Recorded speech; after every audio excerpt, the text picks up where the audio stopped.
자, 이 영상 업로드 한다 안 한다? 제비뽑기로 결정을. 네? 안 한다?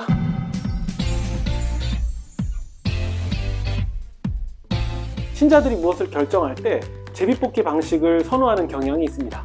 제비를 뽑아서 나오는 결과가 하나님의 뜻과 부합한다고 생각하는 분들이 많기 때문이에요. 그렇게 생각하시는 이유는 제비뽑기가 성경에서 많이 나오기 때문인 것 같아요. 그 중에서도 제비뽑기로 가장 유명한 사건을 하나 뽑아보면 사도행전에 나오는 사도를 뽑는 사건입니다. 사도들이 가룟 유다의 빈자리를 채우기 위해서 사도 한 명을 더 뽑는데요. 그때 사용한 방식이 제비뽑기거든요. 그리고 기도하면서 제비를 뽑는데 마띠아가 뽑혀요. 마띠아가 사도가 됩니다. 마띠아? 성경에서 제비뽑기는 하나님의 뜻을 알 수 있는 방법 중에 하나였어요. 하지만 사도행전 2장에 나오는 오순절 성령 강림 사건을 경험한 다음부터는 더 이상 제비뽑기 방식이 사용되지 않는다는 것을 주목하셔야 돼요. 그러니까 오순절 성령 강림 사건 전에 사도를 뽑을 때는 제비뽑기를 하지만 성령 강림 사건 이후에 7집사를 뽑을 때는 제비뽑기를 하지 않아요. 7집사를 뽑을 땐 자격과 기준을 정해서 선출합니다.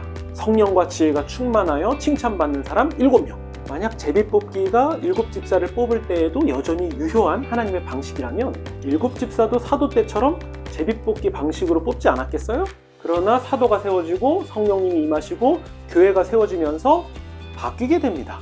사도들과 교회를 통해서 서로 머리를 맞대고 신중하게 판단하고 논의와 조율을 통해서 그렇게 결정되는 것이 보편적이고 권위 있는 방식으로 자리를 잡아가는 시작이 되었던 거죠.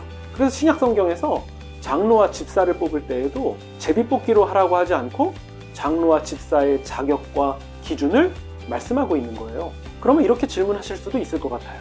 아니, 하나님이 제비뽑기 방식으로 뜻을 알려주시다가 바꾸시기도 하신다고요? 네, 맞아요. 혹시 제가 지난번에 올려드린 영상 기적보다 더 큰 일, 이거 보셨습니까? 그 영상에서 제가 이런 말씀을 전해드렸어요. 과거에 하나님은 이적과 기적 같은 신비한 방법을 통해서 복음이 옳다는 것을 증명하셨지만 하나님을 믿는 신자들이 늘어나고 교회가 세워지면 하나님은 신비한 방법이 아니라 교회를 통해서 역사하신다는 점. 그래서 기적은 점점 사라지는 것이 자연스러운 것이라고 말씀드렸죠? 이것과 같은 원리가 보이지 않습니까? 오순절 성령 강림 사건 이후에 교회가 세워지면서 이제 하나님의 뜻은 제비뽑기 같은 방식으로 드러나는 것이 아니라 교회를 통해서 세워지고 드러나게 되었습니다. 게다가 성경 66권의 완성이 이루어지죠? 계시의 완성. 그러니까 제비뽑기를 포함해서 과거에 하나님이 뜻을 드러내셨던 방식은 성경 66권의 완성과 함께 종결이 됩니다. 그렇기 때문에 제비뽑기를 포함해서 구약의 방식으로 하나님의 뜻을 알려고 하는 것은 더 이상 유효하지도 않고 성경적이지도 않습니다. 자, 그러면 신자는 제비뽑기라는 것을 하면 안 되냐? 그건 아닙니다. 파란 셔츠랑 빨간 셔츠 입어보니까 둘 다 잘 어울려요. 그러면 뭘 사죠? 그러면 제비뽑기 하세요. 뭐 동전을 탁 튀기시든가 연말에 하는 말씀 뽑기라던가 아니면 선물 교환 같이 랜덤 방식이 필요할 때에는 제비뽑기만큼 더 좋은 게 있나요? 서로 선택하려고 쏠리는 항목을 공정하게 결정해 줄 때도 제비뽑기는 좋은 방법이 될 수 있는 거죠. 가위바위보도 일종의 제비뽑기 같은 거 아닙니까? 결정이 난감할 때는 제비뽑기를 뽑으세요. 그러나 제비 뽑은 결과가 마음에 안 든다고 다시 하는 건 반칙. 자, 정리하면 제비뽑기 하는 건 좋은데 제비뽑기에 나온 결과에 어떤 신적인 의미를 부여한다거나 아니면 제비뽑기를 통해서 하나님을 시험하려고 하는 것은 된다, 안 된다? 그건 안 된다! 끝! 여러분 사장님인데 직원을 뽑을 때 제비뽑기를 해서 뽑으실래요? 아니면 자격과 어떤 요건들을 두루 살펴보면서 뽑으실래요?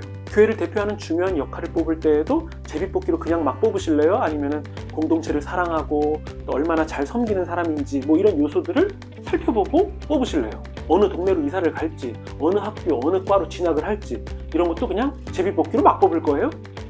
그렇게 안 할 거면서. 원래 사도라는 직분 자체가 사람이 뽑는 게 아니라 예수님이 뽑는 거예요. 그런데 당시 예수님은 부활 승천하시고 안 계셨잖아요. 그러면 어떡합니까? 그 당시 상황이라면 사도의 자격에 맞는 후보들을 세우고 제비뽑기를 하는 것이 최선의 선택이었을 거예요. 그때 제비뽑기는 어떤 의미였겠습니까? 새로운 사도를 세우는 권한은 우리 주님께 있다. 그때 만약 제비뽑기가 아니라 베드로나 다른 사도들이 사도를 직접 뽑았다면 뽑힌 그 사람은 기존의 11사도에게 후배 취급을 받았을지도 모릅니다. 야, 너 몇 개냐? 너 내가 뽑았어. 고마운 줄 알아. 선배한테 인사 안 하냐? 신자가 하나님의 뜻을 중심에 둔 지혜와 지식을 토대로 믿을 만한 사람에게 조언을 구하기도 하고, 또 이상과 현실의 그 조화 속에서 신중하게 내리는 결정이라면 하나님의 뜻을 구하는 신자에게 최선이 됩니다.